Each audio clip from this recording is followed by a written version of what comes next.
Pemirsa, kita lanjutkan diskusi kita. Sekarang saya pindah ke PKS. Muhammad Iqbal yang kalau dari DPD-nya udah sepakat baunya Anies. Tapi katanya lagi di lobi oleh Gerindra dan Golkar untuk menerima jadi wakil gubernurnya dari RK. Ridwan Kamil itu dari Gerindra. Maka tidak hanya itu, kabarnya juga ditawari penggantian ongkos ketika pemilu yang lalu. Dan ditawarin juga jadi menteri di kabinet Prabowo nanti. Ini kan menggoda sekali memang kalau pulang modal. Habis itu jadi menteri. Gimana ini? Baik, Bang Karni, Assalamualaikum warahmatullahi wabarakatuh. Waalaikumsalam. Jadi memang PKS, pengurus di PKS DPW DKI Jakarta sudah mengusulkan nama Anies Rashid Baswedan sebagai calon gubernur DKI Jakarta. Dan saat ini sedang diteliti, sedang dikaji, karena PKS memiliki 18 kursi. Tidak bisa mengusung sendiri. Tentu saja PKS berharap ada dukungan. Dan alhamdulillah dukungan dari partai-partai lain juga sudah ada, PKB, bahkan PDIP juga siap. Tapi kami juga punya syarat yang juga kami ingin bagaimana sebagai partai pemenang pemilu di Jakarta, di mana nanti ketua DPRD-nya adalah dari PKS, kami ingin juga wakil gubernurnya seandainya Mas Anies itu jadi diusung dari PKS. Karena apa? Karena ini adalah momentum bagi kami bagaimana PKS ini juga memiliki kader-kader yang berkualitas, memiliki kader-kader yang layak untuk memimpin Jakarta ke depan. Jadi semuanya masih dinamis, saya kira karena pemilunya juga pilkadanya masih Agustus pendaftarannya, dan tentu saja tadi tawaran-tawaran tadi tentu saja mengalir saja. Karena tadi kita juga tidak bisa memutuskan sekarang. Tapi kami melihat bahwa dinamika-dinamika survei memang menunjukkan kepuasan kepada Mas Anies ini tinggi. Elektabilitasnya juga tinggi. Saya mengibaratkan ibarat pemain Liga 1, main di Liga 2. Tentu saja dia akan lebih dikenal, akan lebih mudah. Karena sudah pernah main di Liga 1. Dan ini tentu saja sebagai incumbent dengan tingkat kepuasan yang tinggi, saya kira ini adalah memiliki peluang dan kesempatan besar untuk menang di Pilkada DKI Jakarta. Saya kira kalau se-Indonesia saja elektabilitas Mas Anies itu bisa sampai 90%, apalagi di DKI Jakarta yang sudah pernah jadi gubernur, pernah bertarung jadi calon presiden, saya kira itu juga yang akan menjadi pertimbangan PKS untuk kembali mengusung Anies Rashid Baswedan suatu hari nanti kalau jadi. Jadi masih berat ke Anies ini ceritanya PKS.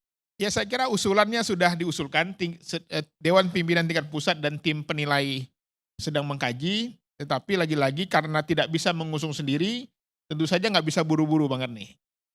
Ya kalau soal mengusung kan udah ada jaminan dari PKB, tambah lagi sekarang PDIP, dan Nasdem pun saya kira agak keberatan lah.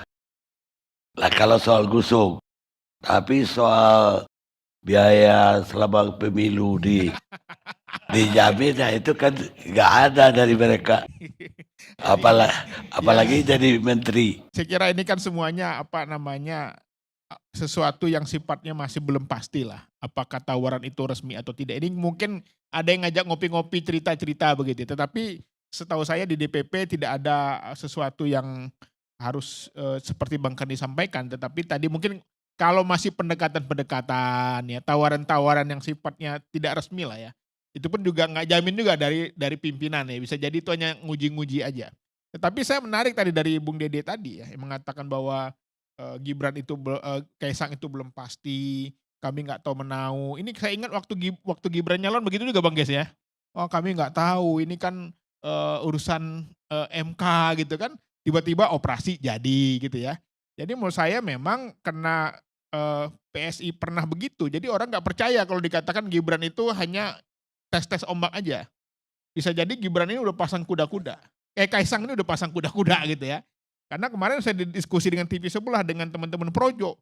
keceplos juga tuh. Udah 2 tahun yang lalu perencanaannya rupanya gitu ya.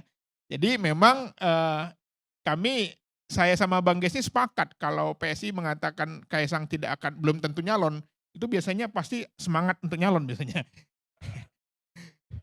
Ya, jadi karena pengalaman ya kan, jadi kan orang dejavu ya, ini kok percis waktu debat di TV sebelah dulu kan, kami nggak tahu apa-apa, rupanya ada lawyer yang belum dibayar nagih gitu kan, disuruh.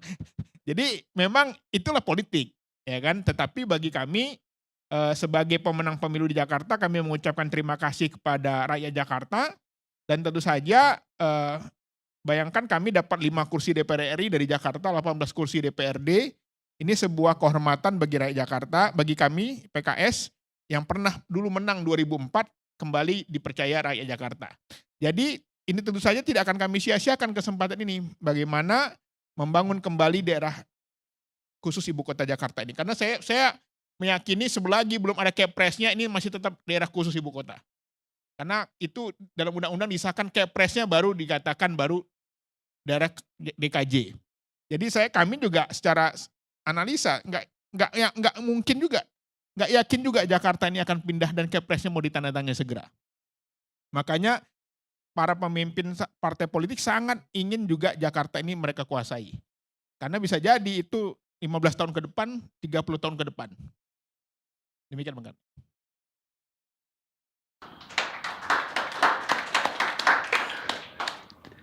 Jadi patah hati dengan 30 tahun ke depan kata PKS. Walaupun sudah dengar juga selentingan. Bahkan katanya dari petinggi Gerindra juga membayangkan 15 tahun lagi atau 20 tahun lagi baru ibu kota baru ada. Tapi kita nggak diskusi soal itu.